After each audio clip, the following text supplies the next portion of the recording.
అందరికీ ముందు ఉగాది శుభాకాంక్షలు. So love me if you dare. Keeravani గారు ఒక 35 ఇయర్స్ మ్యూజిక్ డైరెక్టర్ అయ్యి 35 ఇయర్స్ అవుతుంది. మనసు మమత 1989 నుంచి ఒక లెజెండరీ, ఎన్నో అద్భుతమైన చిన్న సినిమాలు పెద్ద సినిమాలు తీసి ఇప్పుడు వరల్డ్ వైడ్గా ఆస్కార్ అవార్డు తీసుకొని కూడా తనకున్న ఇప్పుడు కూడా ప్యాషన్ ఏదో వండర్స్ క్రియేట్ చేయాలి. వండర్ ఏదైనా క్రియేట్ చేయాలంటే ఇలాంటి అందరూ కొత్త వాళ్ళు, యంగ్ పీపుల్ ఉన్నప్పుడే జరుగుతుంది. సో అలాంటి వండర్ కీరవాణి గారు ఈరోజు చరిత్రలో నిలిచిపోయే ఒక ద్వారా ఒక పాట పాడియడం అనేది ఎప్పటికీ కీరవాణి గారి పేరు ఎవరు చేశారు అని చరిత్ర చూసినప్పుడు ఓన్లీ ఎంఎం కీరవాణి గారి పేరు ఉండబోతుంది. ఒక పాటని ఒక ఎక్స్పెరిమెంటల్గా ద్వారా చేయడం అనేది సార్ థ్యాంక్ యూ సార్. అది ఈ యంగ్ బ్యాచ్ ఒక కొత్త సినిమాగా ప్రయత్నం చేసే దాంట్లో మీ కొత్త ప్రయోగం చాలా అద్భుతంగా ఉంది. So thank you very much Keeravani గారు. అండ్ ఈ సినిమాని కీరవాణి గారికి మనం అన్ని పాటలు చూసాం. ఈ పాటల్లో చేసిన ప్రయోగాలు నాకు తెలుసు, ఎందుకంటే ఈ సినిమాలో ముందు అనుకున్నప్పుడు 4 పాటలే. సో అరుణ్ నాగా ఎక్కడెక్కడ వస్తాయని 4 పాటలు చెప్పారు. మొన్న కీరవాణి గారి దగ్గరికి బ్యాక్గ్రౌండ్ స్కోర్కు సినిమా వెళ్ళిన తర్వాత, లేదు అరుణ్ ఇక్కడొక పాట వస్తుంది, ఇక్కడొక పాట వస్తుంది అని దాన్ని ఇప్పుడు 7 సాంగ్స్ ఆల్బమ్గా తయారు చేశారు.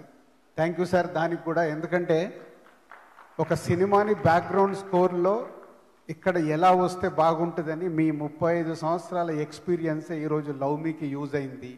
సో ఇప్పుడు ఆట కదా శివ సాంగ్ ఏదైతే విన్నారో అది ముందు స్క్రిప్ట్లో లేదు.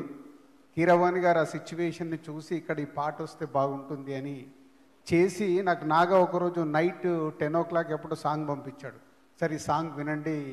ఏ సాంగ్ అన్నాను. సార్ మీరు వినండి అన్నాడు. అరే ప్లేస్మెంట్ చెప్పు అన్న. నేను ఏం చెప్పాను సార్, మీరు విన్నాక కాల్ చేయండి అన్నాడు. విన్న తర్వాత ఐ గాట్ వైబ్స్. ఆట కదరా శివ ఎక్కడొచ్చి ఉంటుంది ఏంటని నేను ఇమ్మీడియట్లీ నాగాకు ఫోన్ చేసి, నాగా చాలా అద్భుతంగా ఉంది సాంగ్, అయితే హాంట్ చేస్తుంది, ఒక వైబ్రేట్గా ఉంది ఏంటి అని అంటే అప్పుడు నాగా చెప్పడం జరిగింది, సార్ ఇది కీరవాణి గారు ఈ ప్లేస్మెంట్ కోసం కొత్తగా అనుకున్న సాంగ్ అని. ఇప్పుడు మీరు విన్నారు. నాకు తెలుసు ఆ పాట వెళ్తూ వెళ్తూ రేపు సినిమాలో చూసినప్పుడు మామూలుగా వైబ్ ఉండకూడదు. ఎందుకంటే దాంట్లో కీరవాణి గారే లిరిక్స్ బోసు గారితో రాయించుకొని బర్ని గారిది మొదటి పదం తీసుకొని చేశారు. Thank you sir. ఆ సాంగ్ సినిమాని ఒక లెవెల్కి తీసుకుపోబోతుంది, సినిమా చూసినప్పుడు అర్థమైంది. అలాగే ఇంకొక సాంగ్ ఇందాక కొత్తగా అని ఒక పాట ఏదైతే విన్నామో కీరవాణి గారే నాకు ఫోన్ చేశారు, ఒకసారి స్టూడియోకి రండి అని.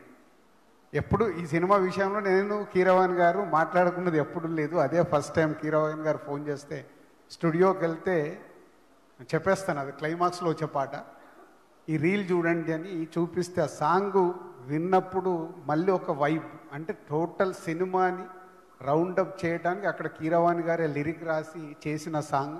కొత్తగా ఇందాక సింగర్ పాడుతుంటే అది కూడా ఒక వైబ్గా ఉంది.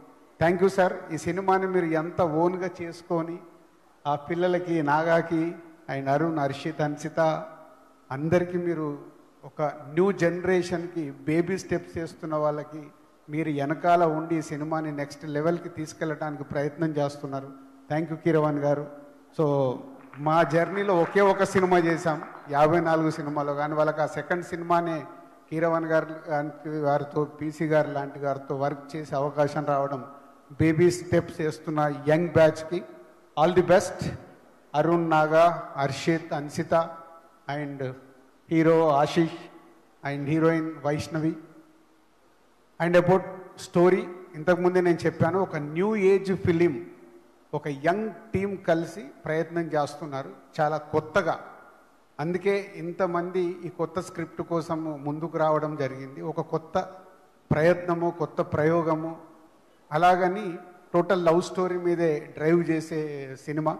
సో ప్రేక్షకులకి కొత్త అనుభూతి, కొత్త సినిమాల్ని ఏదైతే ప్రేక్షకులు ఈరోజు కోరుకుంటున్నారో అలాంటి ఒక కొత్త సినిమా ద్వారా రాబోతుంది ఈ లవ్ మీ. తొందరలోనే మేము ముందుకు వస్తుంది. మోషన్ పోస్టర్కి వచ్చిన అప్లాజ్ కానీ, టీజర్కి వచ్చిన అప్లాజ్ కానీ, రావాలిరా రావాలిరా అనే సాంగ్కి వచ్చిన అప్లాజ్, ఆల్ పాజిటివ్ వైబ్స్తోని ప్రేక్షకుల దగ్గర నుంచి పాజిటివ్ వైబ్స్ వస్తున్నాయి అన్నీ. అలాగే ఈరోజు ఆఫ్టర్ 10 years, ఒక డెకేడ్ తర్వాత మళ్ళీ ఒక ఆడియో ఈవెంట్ చేసుకోవడం. అంటే ఆడియో ఈవెంట్ అనేది ఎప్పుడో మర్చిపోయి ఒక్కొక్క సింగిల్ సాంగ్స్ అలా అలా వదులుతూ వెళ్తున్న ఈ రోజుల్లో లేదు, మళ్ళీ ఒక ఆడియో ఈవెంట్ జరగాలి, అన్ని పాటల్ని ఒకటేసారి ప్రేక్షకులకు వినిపిస్తే బాగుంటుంది, ఇదొక ప్రయోగం చేద్దామని కీరవాణి గారు, నాగా అండ్ అరుణ్ అనుకొని నాతో కూడా షేర్ చేయించినప్పుడు బాగుంది, ప్రయత్నం చేయండి అని చెప్పాను.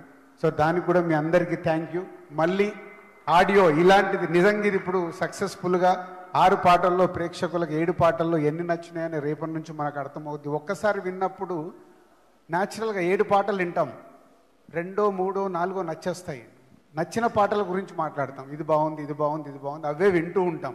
సో ఇదొక పాత రోజుల్లో ఉన్నది, ఇప్పుడు కొత్త జనరేషన్కి మళ్ళీ ఒక న్యూ ట్రెండ్ అవ్వాలి. So will wait and watch. ఇంకొక 1 weekలో ఈ ఆడియోని ఎలా ప్రేక్షకులు వినబోతున్నారు ఏంటి అనేది మనకు అర్థమవుద్ది. So thank you all and love మీ టీమ్ అందరికీ అడ్వాన్స్ విషెస్.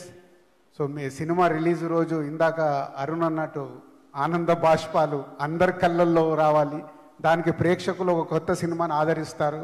కొత్తగా మీరు చేసిన ప్రయత్నం ప్రేక్షకులకు రీచ్ అవుతుందని నమ్ముతున్నాము. So all the best old team. Thank you Dil Raju garu, thank you so much.